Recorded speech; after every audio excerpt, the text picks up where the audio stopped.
Bueno, vamos a abrir nuestra Biblia en el Salmo capítulo 27 y vamos a hablar del tema de cómo vencer el temor. Cómo vencer el temor. Todos hemos pasado por tiempos de temor en nuestra vida y creo que el temor muchas veces hasta puede paralizar nuestra vida. Miedo de muchas cosas, muchas situaciones que se presentan en la vida.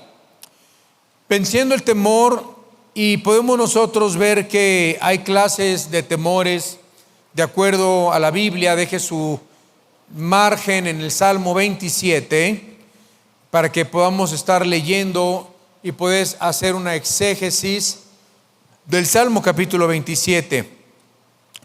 Podemos tener tres clases de temores.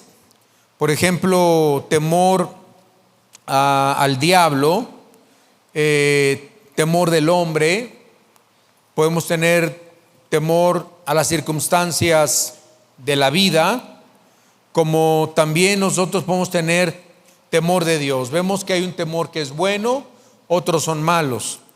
Si yo sé que el fuego quema, no me voy a acercar por temor a quemarme, hay un temor bueno.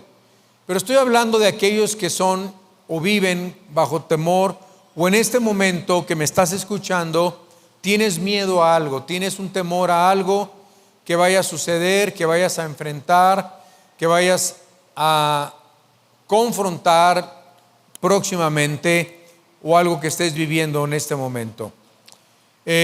Una de las emociones más negativas y destructivas que existen dentro del ser humano es el temor. En marzo de 1933, los Estados Unidos de Norteamérica se encontraban atravesando un tiempo de una gran depresión, una depresión terrible, y el presidente en aquel entonces, Franklin Delano Roosevelt, dijo, lo cito: el más grande problema que atravesamos no es la crisis económica, sino el temor que se ha apoderado de la gente.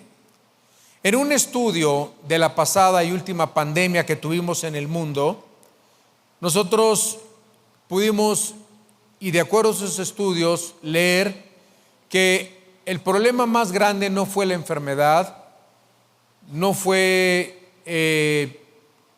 tantas cosas relacionadas a la enfermedad. Lo que se apoderó del mundo entero fue el miedo, el temor, el terror, y de eso ocasionó ansiedad, aislamiento, otras enfermedades, muchas otras cosas.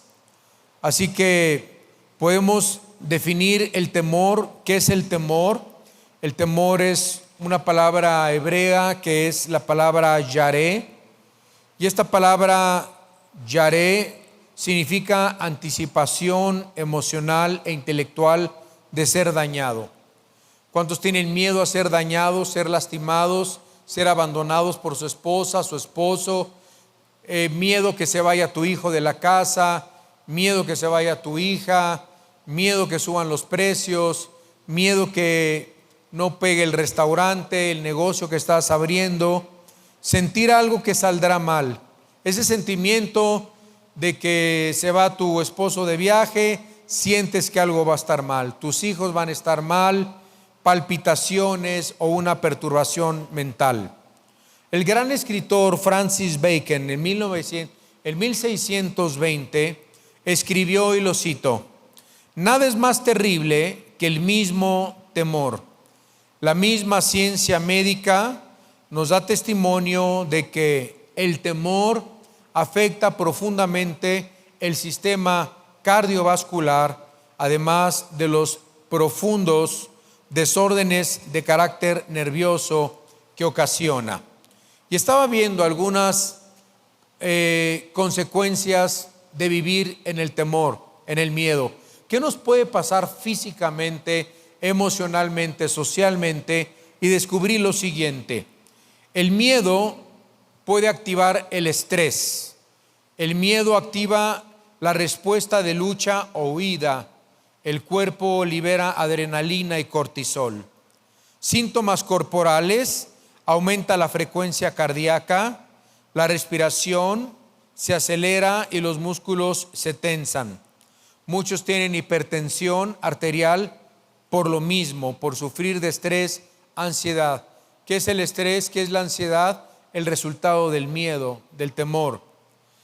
Hay efectos prolongados también.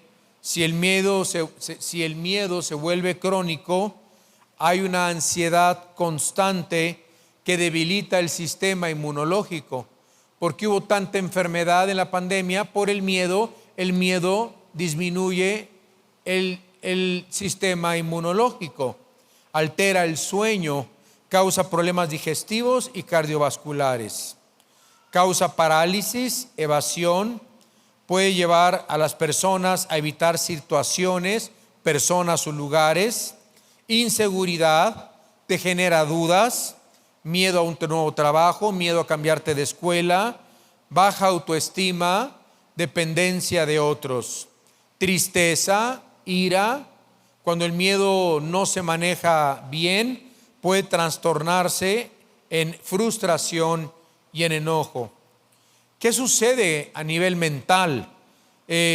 Bloqueo mental, el miedo excesivo bloquea la creatividad y la capacidad de tomar decisiones, pensamientos distorsionados, aumenta la tendencia a imaginar escenarios que no existen, negativos e irreales, dificultad para concentrarse. El temor consume la energía mental. Y a nivel espiritual lo vamos a hablar el día de hoy. Desconfianza debilita la fe, la confianza en Dios, en su palabra, la dependencia de Dios. Vamos a ver qué podemos hacer con este temor, con el yaré, cómo vencer el temor yaré, la situación anticipada emocional e intelectual de ser dañados. Todos los seres humanos hemos experimentado, todos nosotros, el temor bajo diferentes circunstancias, y el rey David en este Salmo 27 escribe acerca del temor, y no fue la excepción el rey David, porque él tuvo temor a muchas cosas. Y les voy a explicar a qué él tuvo temor, a qué se enfrentó él que lo ocasionó a tener miedo. Miedo porque venía la guerra, miedo a los traidores que vivían en su palacio, la desintegración de su familia, la rebelión de sus hijos. Leemos, por ejemplo, en el Salmo 27, en el versículo 2 y en el versículo 6. Salmo 27, 2 y 6. Y dice así: cuando se juntaron, dice, contra mí los malignos, mis angustiadores y mis enemigos, para comer mis carnes, ellos tropezaron y cayeron. Versículo 6. Luego levantará mi cabeza sobre mis enemigos que me rodean, y yo sacrificaré en su tabernáculo sacrificios de júbilo, cantaré y entonaré alabanzas a Jehová. Podemos leer también en el versículo 27, capítulo 27, versículo 11 y 12. Y dice David: enséñame, oh Jehová, enséñame tu camino y guíame por senda de rectitud a causa de mis enemigos. No me entregues a la voluntad de mis enemigos, porque se han levantado contra mí testigos falsos y los que respiran crueldad. Y a estos estaba enfrentando David. Aunque el temor es algo natural en la naturaleza humana, David no permitió que el temor lo dominara. Y esto lo vamos a entender en este salmo. Aunque todos tenemos miedo por muchas cosas, no podemos permitir que el miedo nos domine. No podemos permitir que el miedo tome control de nuestras vidas. Hay miedo porque tu hija se va a ir a estudiar a Canadá, o tu hija se va a estudiar a Inglaterra, o tu hijo se va a ir a otro estado a estudiar. Y hay un miedo, pero no puede apoderarse de ti el miedo. Hay personas que tienen tanto miedo que se mete su hijo a la alberca y luego están pensando, se va a ahogar. Van al mar, se lo va a comer un tiburón. Sale a jugar, lo va a atropellar un carro. Y conocí una persona que siempre se imaginaba el peor panorama. Se comía las uñas, vivía en ansiedad, no tenía paz, vivía sin esperanza, desesperanzada, atemorizada, todo el tiempo. Miedo al clima, miedo al no clima, miedo a la lluvia, miedo a salir, miedo a subirse al carro y miedo si salgo a autopista no me vaya a accidentar. Bueno, si algo va a pasar, usted lo sabe. Si algo no va a pasar, no va a pasar. Y qué buenas también son nuestras oraciones. En vez de tener miedo, descansar en Dios y saber, Dios, estás al perfecto control de todo. Pase lo que pase, estás al control. Pero yo qué gano viviendo en miedo, viviendo en temor. David no permitió que se dominara el temor su vida. Él sabía perfectamente que el temor le impediría hacer la obra de Dios, porque el temor es todo lo contrario a la fe. Efesios 11:26, Hebreos 11:6, sin fe es imposible agradar a Dios.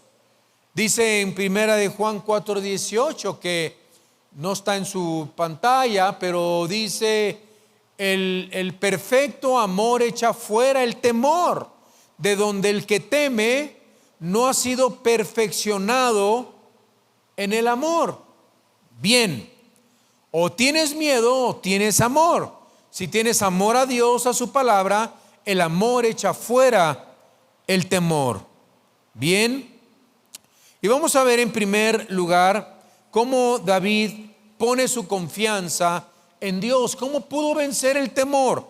Poniendo su confianza en Dios. ¿Traen sus Biblias todos? ¿Sus cuadernos? ¿Sus lápices? A ver, enséñemelos, por favor. Gracias a Dios. Bien, si va a usar su celular para tomar apuntes, solo para eso, no para visitar Instagram ni Facebook. Y tampoco Dios te va a hablar a tu celular. Así tenlo en modo de vibrador. No necesitas tu celular. Por 2000 años la iglesia se congregó sin celular. ¿Cuánto nos congregamos por año sin celular? ¿Verdad? Entonces el celular no lo necesitas ahorita, a menos que tengas la Biblia y tomes ahí apuntes, nada más. Confiando en Dios, leemos en el versículo 1 al versículo 3, Jehová es mi luz, dice David, y mi salvación. ¿De quién temeré? Jehová es la fortaleza de mi vida. ¿De quién he de atemorizarme? Cuando se juntaron contra mí los malignos, mis angustiadores y mis enemigos, para comer mis carnes, ellos tropezaron y cayeron. Aunque un ejército acampe contra mí, no temerá mi corazón. Aunque contra mí se levante guerra, yo estaré confiado. Yo estaré confiado. Todos los cristianos vamos a atravesar crisis emocionales, espirituales, diversas crisis en nuestra vida, morales, familiares, físicas, de trabajo, etcétera. No te puedes estar preocupando, me voy a enfermar. Si te enfermas, ya te enfermaste, pero estarte preocupando te va a enfermar más. En otras palabras, la ansiedad también es la ventana a muchas enfermedades. Así que la manera como nosotros enfrentemos el temor, el miedo o la ansiedad determinará cuánto nosotros confiamos en Dios. ¿Por qué?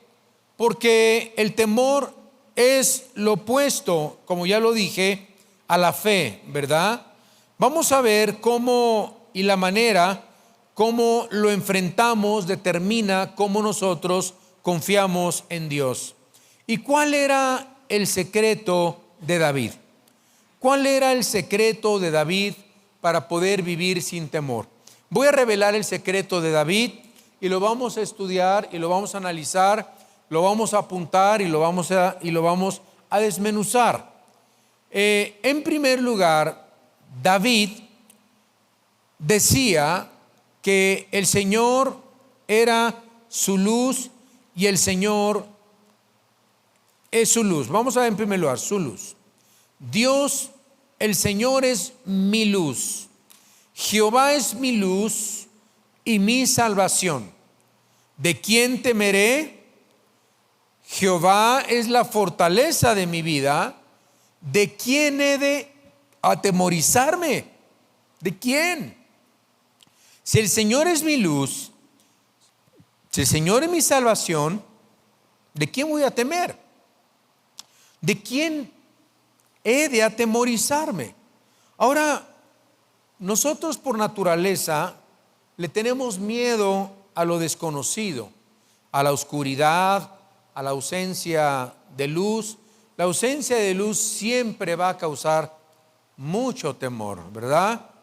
Caminamos o vemos un callejón en el que vamos a atravesar en un lugar que no conocemos bien, es de noche y no hay lámparas y está totalmente oscuro, sabemos que ahí puede pasar algo.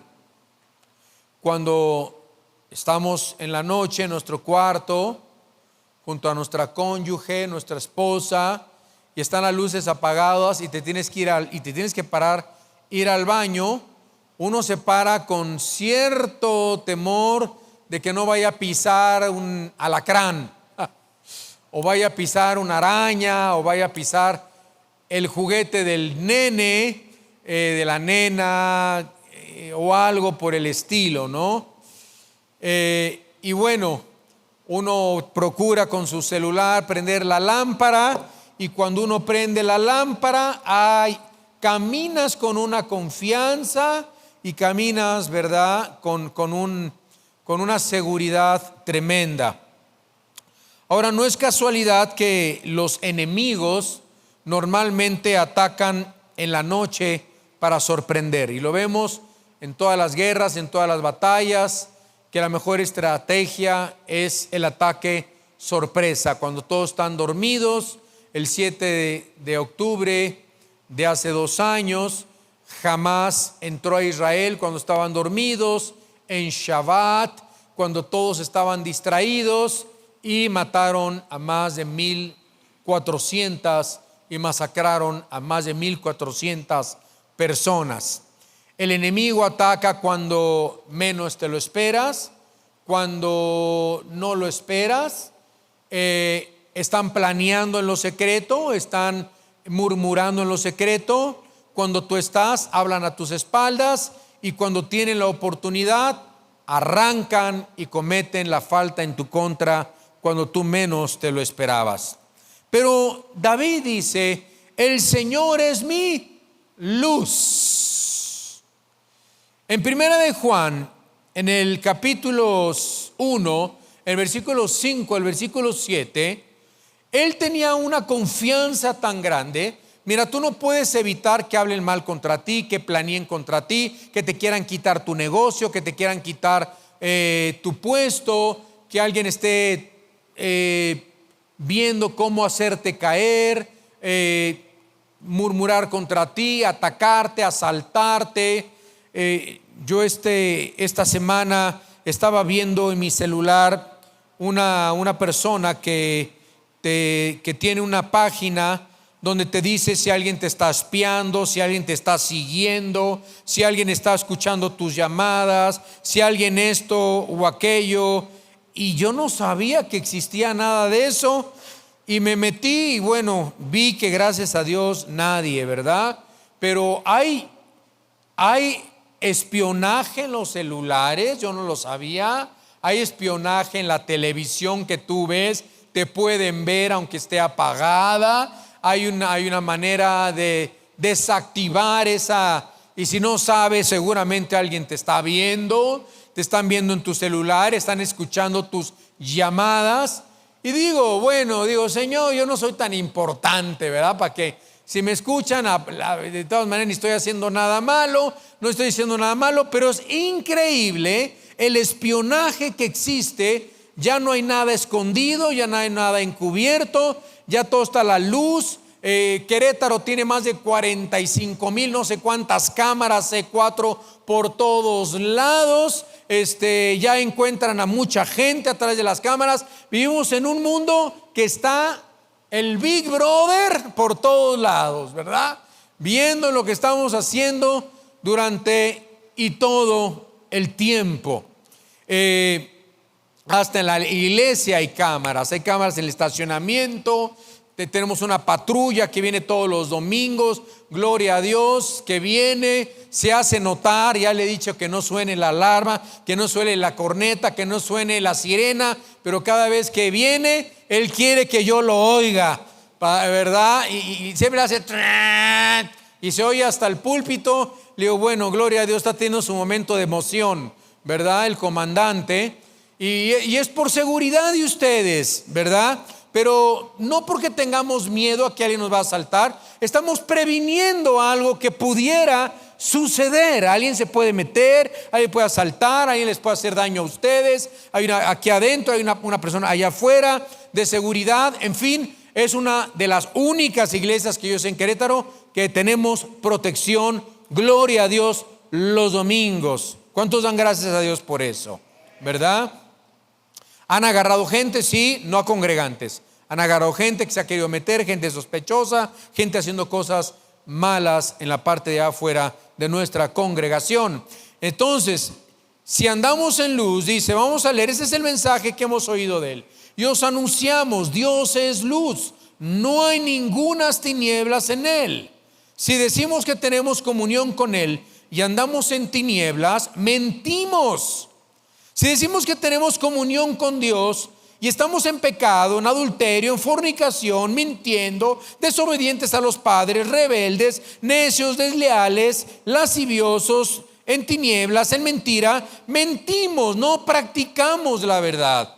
Pero si andamos en luz, en el Señor que es la luz, como Él está en luz, ¿qué pasa? ¿Qué pasa con el cristiano que tiene luz? Tiene comunión, dice la Biblia. Tenemos comunión unos con otros. Te gusta ir a la iglesia, te gusta ver a los hermanos, te gusta congregarte. ¿Qué es lo primero que pasa cuando no andamos en luz? No queremos ir a la iglesia, no queremos congregarnos. Comenzamos, es que puro hipócrita, y es que no sé qué, y es que me ven feo, y es que me ven cara de fuchi. Y yo miren, hermanos, de verdad se los digo con todo mi corazón. ¿A qué vas a la iglesia? ¿A qué vienes a la congregación? ¿Cuál es el propósito de venir los domingos a la congregación? Número uno, la Biblia lo ordena. Eso lo sabemos. Número dos, ¿por qué venimos a la iglesia? La razón más importante que venimos a la iglesia es aprender sana doctrina. Número uno. De la sana doctrina se deriva el amor, la comunión, la paz, el convivio, la fortaleza. Porque hay gente que dice, yo no voy a esa iglesia porque no hay amor. Bueno, hermana, hasta en el bar encuentras amor. Una chica me dijo, a mí en la iglesia me hacían bullying cristiano. Me hacían bullying en la escuelita dominical, pero un día fui a un culto satánico de unas brujas que me invitaron unas amigas de la prepa y nunca había sentido tanto amor que se convirtió en una bruja, en una adoradora de Satanás. Después de mucho tiempo se convirtió, entendió el amor de Cristo, entendió a Jesucristo, renunció a la hechicería, a la brujería, pero todo porque buscaba amor. Y ahorita la frase es, amor es amor. Sea mujer con mujer, hombre con hombre, amor es amor. Y yo les digo, ¿agua es agua? Sí, me dicen. Entonces, ¿el agua de la llave es agua? Sí. ¿El agua del excusado es agua? Sí. ¿Te la tomarías? Ay, no. ¿El agua de las aguas negras es Agua, sí. ¿Te la tomarías? No. ¿Por qué? Porque es agua sucia. Hay amor que es sucio, contaminado, mezclado, envenenado. El amor no es amor. El amor todo lo sufre, todo lo espera, no hace nada indebido, no hace lo suyo, no se irrita, no busca el mal. 1 Corintios 13, del 5 al 7. El amor de Dios es muy distinto. Número 2, tú vas a la iglesia como consecuencia de tener sana doctrina. Tú vas a la iglesia para exaltar al Señor, tener comunión con tus hermanos. Porque hay hermanitas, hay hermanitos que me dicen: pastor, yo ya me voy a ir de la congregación. ¿Por qué, hermana? Es que mis amigas se congregan en otra iglesia. Entonces vas a un club social. Ahí está el club Rotario, ahí está el club de Querétaro, ahí está el club Casablanca, ahí hay muchos clubes. Es más, ahí está Sanborns para jugar canasta. ¿De qué te estoy hablando? Que el cristianismo no se determina por los cristianos, el cristianismo se determina por la Biblia.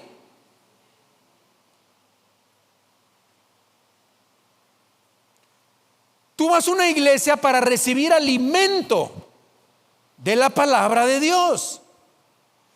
La amistad, todo eso, lo demás es muy bueno, muy hermoso, pero no es la razón por la que tú te congregas.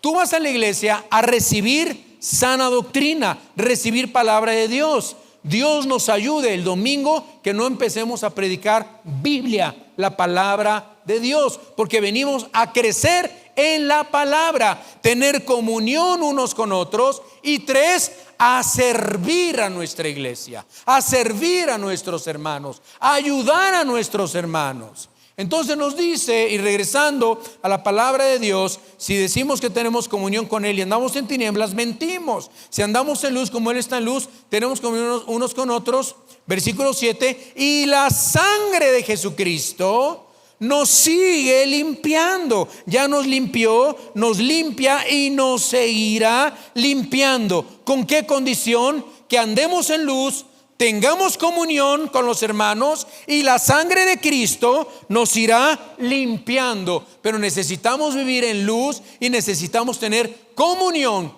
congregarnos, echar raíces, apoyar, servir, estar en una congregación. Nos dice en 1 Juan 5, 7 esto, y vamos al siguiente punto. ¿Qué hacía David? ¿Cuál era el secreto de David para poder vivir sin temor? Número 2 dice: el Señor es mi luz y el Señor es mi salvación. ¿Qué es el Señor para David? Su salvación. Jehová es mi luz y mi salvación. Entonces, ¿de quién temeré? Jehová es la fortaleza de mi vida. ¿De quién he de atemorizarme? Qué lindo es estar en una escuela de natación donde hay salvavidas, hay maestros, y está tu niña de 1 año, de 2 años, estás tan a gusto con tu niña de 1 año. ¿Por qué? Porque hay salvavidas, porque hay gente que está capacitada para salvarla. Pero si no hubiera salvavidas, si no hubiera nadie, no aventarías, no dejarías que tu niña, tu nene, estuviera de 1 año en una alberca. Entonces estamos en un mundo donde dice David: el Señor es mi luz, el Señor es mi salvación.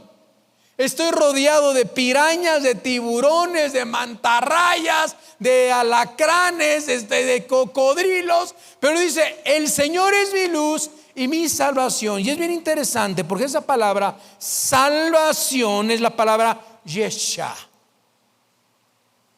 Yesha. Esa palabra Yesha, donde dice la Biblia: el Señor es mi luz y mi salvación, esa palabra Yesha es donde viene la palabra Yeshua. ¿Qué significa Yeshua? Salvador. El nombre de Cristo es Yeshua, de donde viene la palabra Jesús. Y esta salvación que Dios nos ofrece no se refiere solamente a la salvación de nuestra alma, se refiere a que Jesús es nuestro Yeshua de todo peligro, de toda tentación, de todo enemigo, de toda trampa, de toda crisis moral. El Señor es mi Yeshua. A ver, ¿de cuántos el Señor es su Salvador? Entonces dile al de al lado, entonces, ¿de qué tienes miedo? A ver, si el Señor es tu luz y tu salvación, ¿a qué le tienes miedo? ¿A qué? ¿A qué le tienes miedo? La Biblia nos dice en Isaías 41, versículo 10, no temas, porque yo estoy contigo. No desmayes, porque yo soy tu Dios, que te esfuerzo. Siempre te ayudaré. Subrayenlo, hermanos, píntenlo de amarillo, de verde, lo que quieras, pero es un gran versículo. Siempre te ayudaré, siempre te sustentaré con la diestra de mi justicia. He aquí que todos los que se enojan contra ti serán avergonzados. Los que se enojan contra ti serán avergonzados y confundidos, serán como nada y perecerán los que contienden contigo. Buscarás a los que tienen contienda contigo y no los hallarás. Serán como nada y como cosa que no es aquellos que te hacen la guerra, porque yo Jehová, tu Dios, quien te sostiene de tu mano derecha y te dice, no temas, yo te ayudo. Yo te ayudo. Y vamos nosotros al número 3. Vamos a saltarnos al número 3. Y nos dice aquí que no solamente Dios era su luz, su salvación. Dice, el Señor es mi luz y mi salvación. Jehová es mi luz y mi salvación, ¿de quién temeré? Jehová es la fortaleza. Aquí puedo ver yo un castillo rodeado de murallas, de torres, donde dentro del castillo el rey se siente seguro, los súbditos se sienten seguros, porque es un castillo fortificado. ¿De quién he de atemorizarme? Dice la palabra de Dios. Y vemos aquí que la palabra fortaleza es lugar de refugio. Es un lugar de refugio. Es la palabra maús, muralla de protección. Y esto describe a Dios como un gran castillo donde podemos correr hacia Él para ser protegidos. Otro versículo precioso es: torre fuerte es el nombre de Jehová. A Él,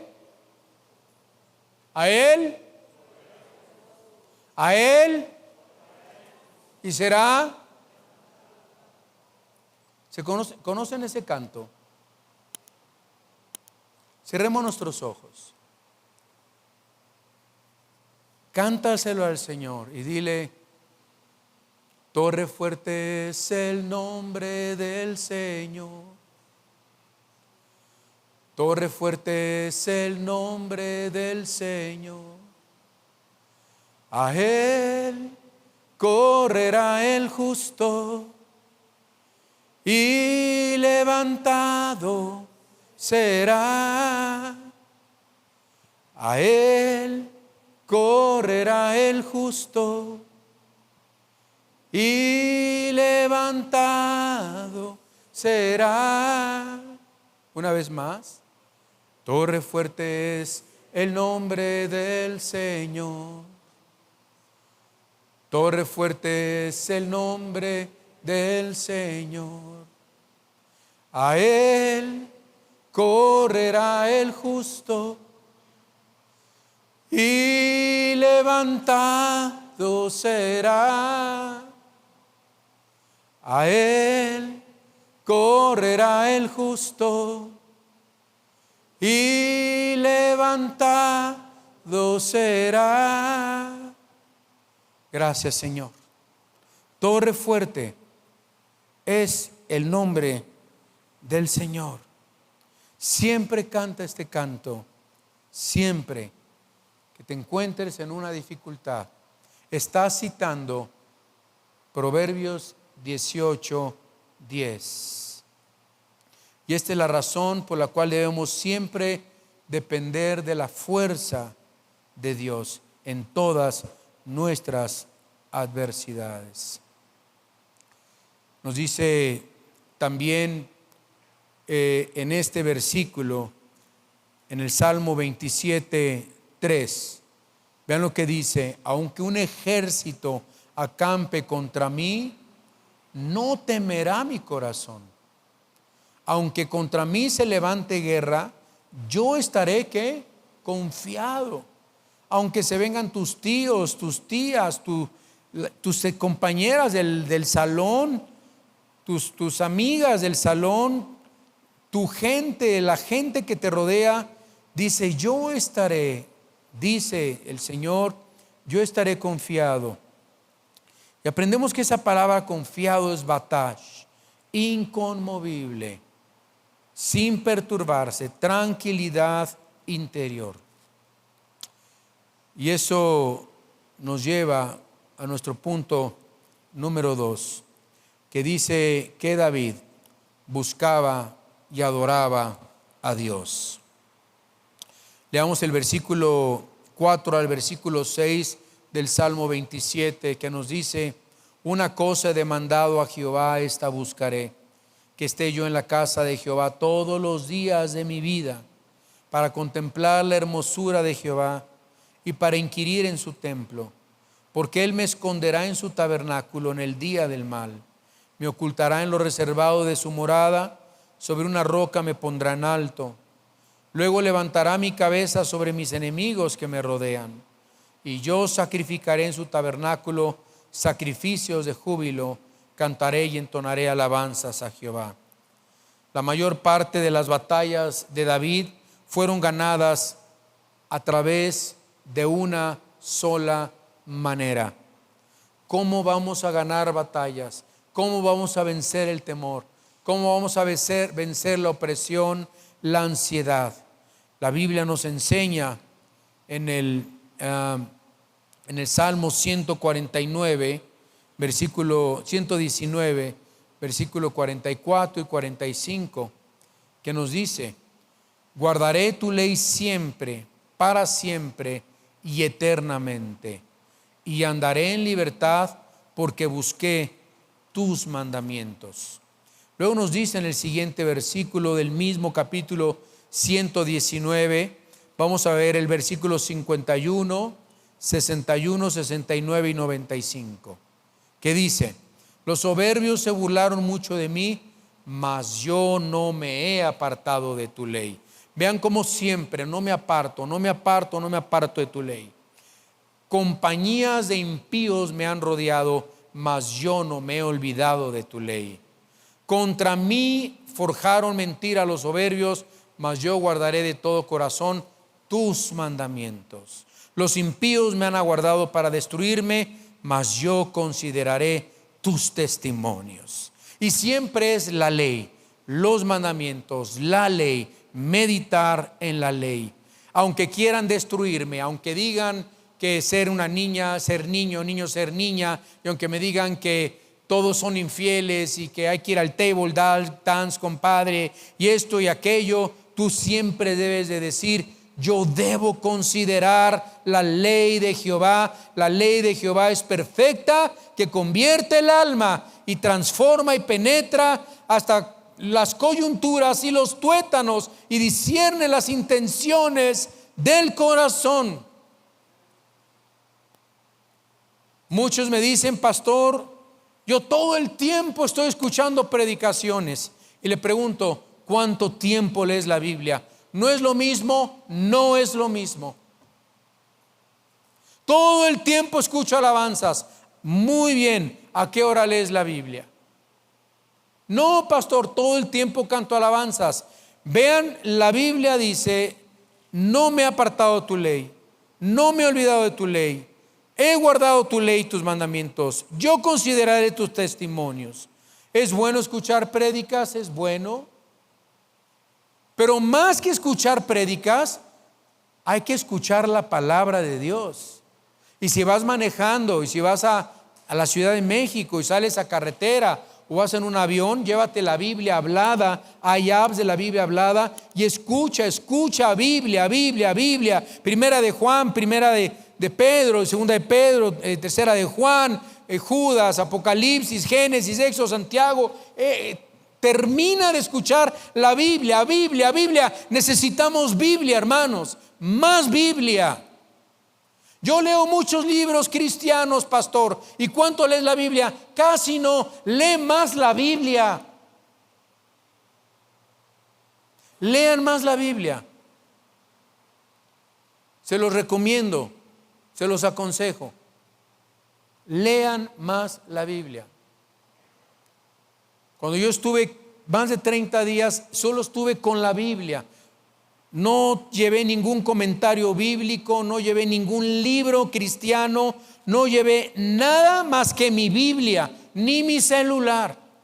Pura Biblia y oración, nada más. Desde ahí mi vida ha sido transformada, cambiada, impactada. Yo leo muchos libros, puedo leer hasta 4 o 5 libros al mes. Ahora leo Biblia,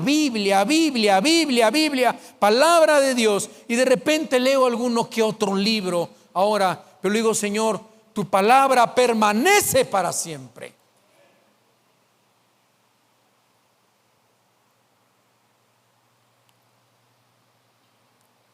También la palabra de Dios nos enseña, nos dice una cosa: he demandado a Jehová, esta buscaré, que esté en la casa de Jehová todos los días de mi vida. En el Salmo 27, versículo 4 al 6, ¿verdad?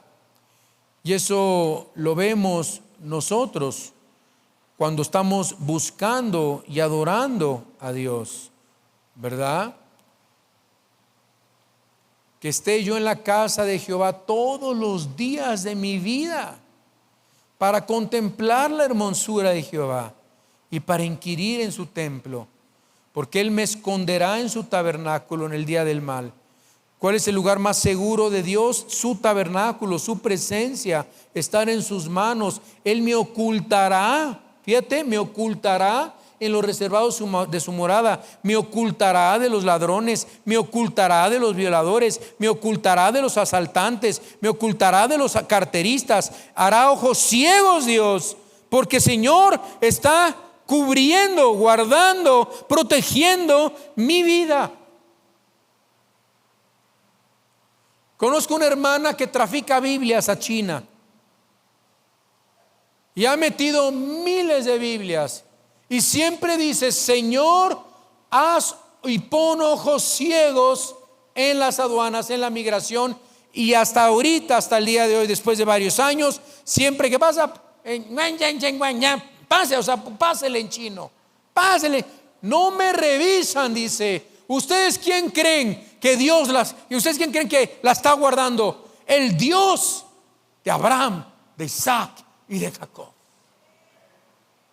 Y el día que la agarren, quizás sufrirá por Cristo, pero ya introdujo miles de Biblias a la China. Y no digo su nombre por si algún chino me está escuchando y la vayan a acusar. La prioridad en su vida era buscar a Dios con todo su corazón.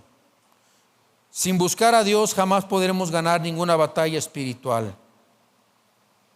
Y podemos ver nosotros, podemos ver lo que dice la palabra de Dios y pasar al punto número 3, donde la Biblia nos dice: luego levantará mi cabeza y sobre mis enemigos que me rodean.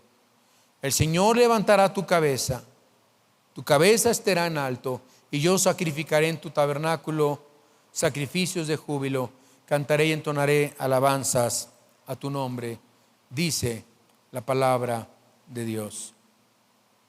Y esto es lo que el Señor nos quiere enseñar caminando con Dios. Y nosotros podemos ver en el versículo 8 y 10, que dice 8 y 9, que dice: mi corazón ha dicho, déjenme poner el versículo, mi corazón, déjenme ver si encuentro el versículo.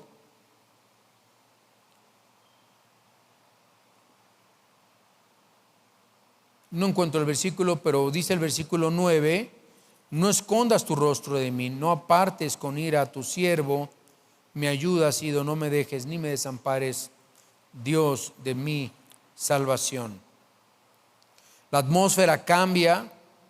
El más grande deseo de David era no apartarse de Dios para conocer siempre su voluntad.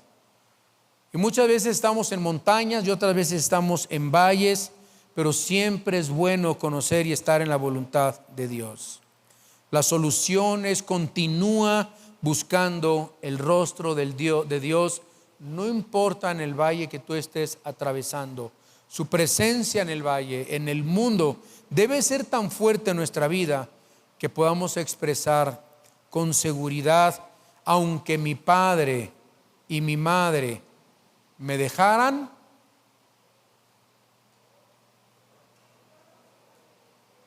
¿han leído ese versículo? Aunque mi padre y mi madre me dejaran, Señor, tú estarás conmigo. Ya no te habla tu mamá, ya no te hablan tus tíos, ya no te invitan en Navidad, ya no te invita nadie, pero dice la Biblia: aunque te dejaran, el Señor te va a recoger. El Señor va a estar contigo. Y finalmente, esperando en Dios siempre. Y nos dice el versículo 13, y nos dice el versículo 14: hubiera yo desmayado si no creyese que veré la bondad de Jehová en la tierra de los vivientes. Aguarda a Jehová, esfuérzate y aliénciate tu corazón. Sí, espera en Jehová. Muchas veces Dios nos llama a esperar. Somos muy impacientes. Tenemos que aprender a esperar en Dios. Y la Biblia es muy clara.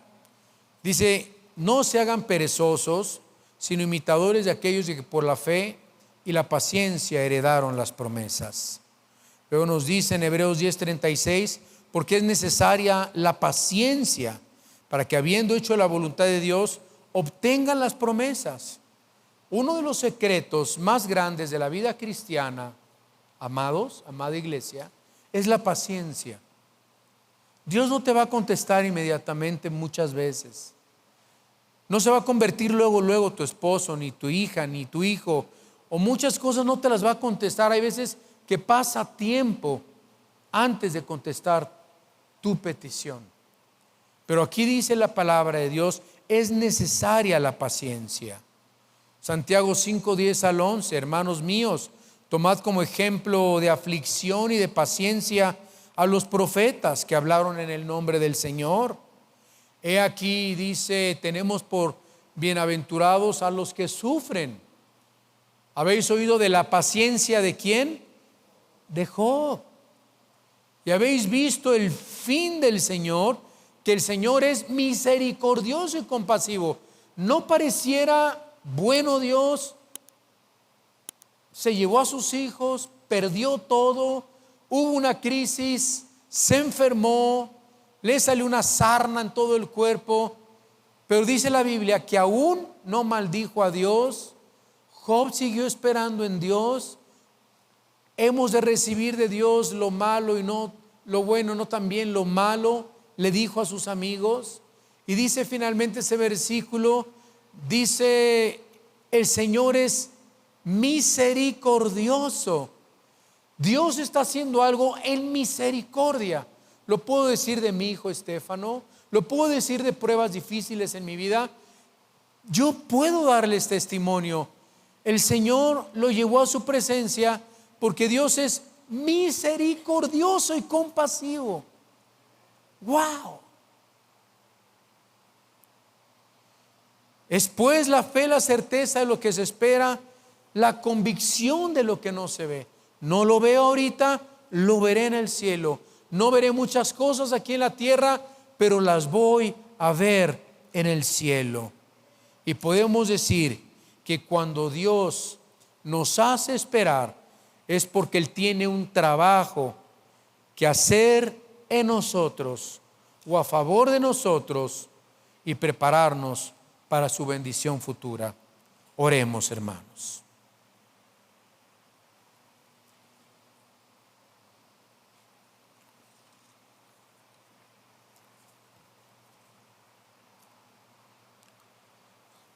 ¿No quisieras hoy confiar en Dios? Poner tu confianza y tu esperanza en Dios. Todos los que atravesamos diferentes crisis, ¿cuál era el secreto de David? El Señor es mi luz. El Señor es mi salvación. ¿De quién temeré? ¿De quién temeré? El Señor es mi vida y mi fortaleza. ¿De quién me atemorizaré?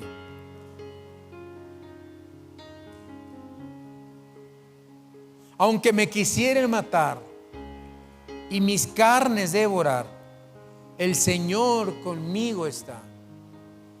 El Señor es mi luz, el Señor es mi salvación. ¿De quién me atemorizaré?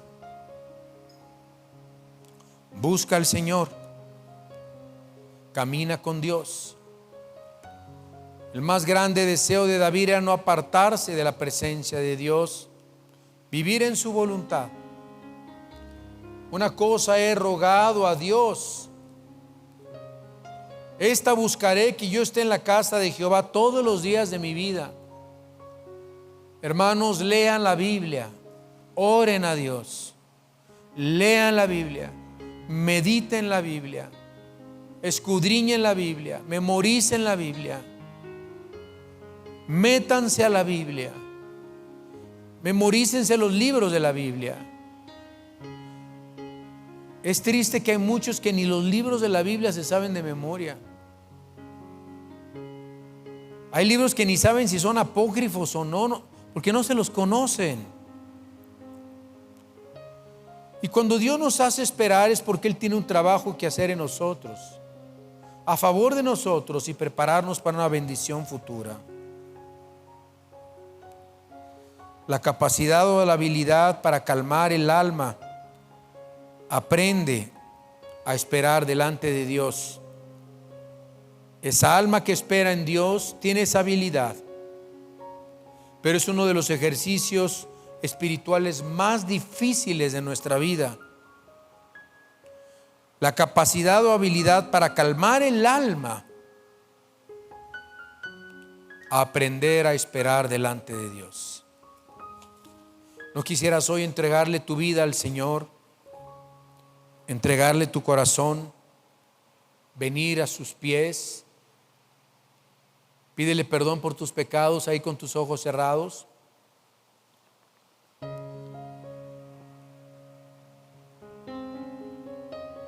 Pídele perdón por tus pecados y dile: me arrepiento, Dios, de mis pecados. Yo creo en Cristo, que murió en la cruz, que murió por mis pecados y derramó su sangre para comprarme, para redimirme de todo pecado y de toda maldad. Hoy me arrepiento y te pido perdón. Y te pido que entres en mi vida. Entra en mi vida, Señor Jesús. Y para todos aquellos que han estado viviendo en temor, dile a Dios ahí desde tu lugar: el Señor es mi luz y mi salvación. ¿De quién temeré? ¿De quién temeré? El Señor en mi vida es mi fortaleza. ¿De quién me atemorizaré?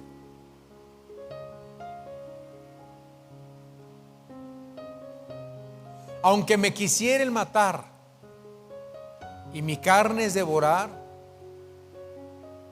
el Señor, oh tu Dios, conmigo estás. Tu vara y tu cayado me infunden aliento. Y aunque ande en valle de sombra y de muerte, tú estarás conmigo, porque aderezas mesa delante de mí. ¿De quién temeré? ¿De quién temeré? ¿De quién me atemorizaré? Dios es bueno y Dios siempre bendice su palabra. Amén. Dios los bendiga.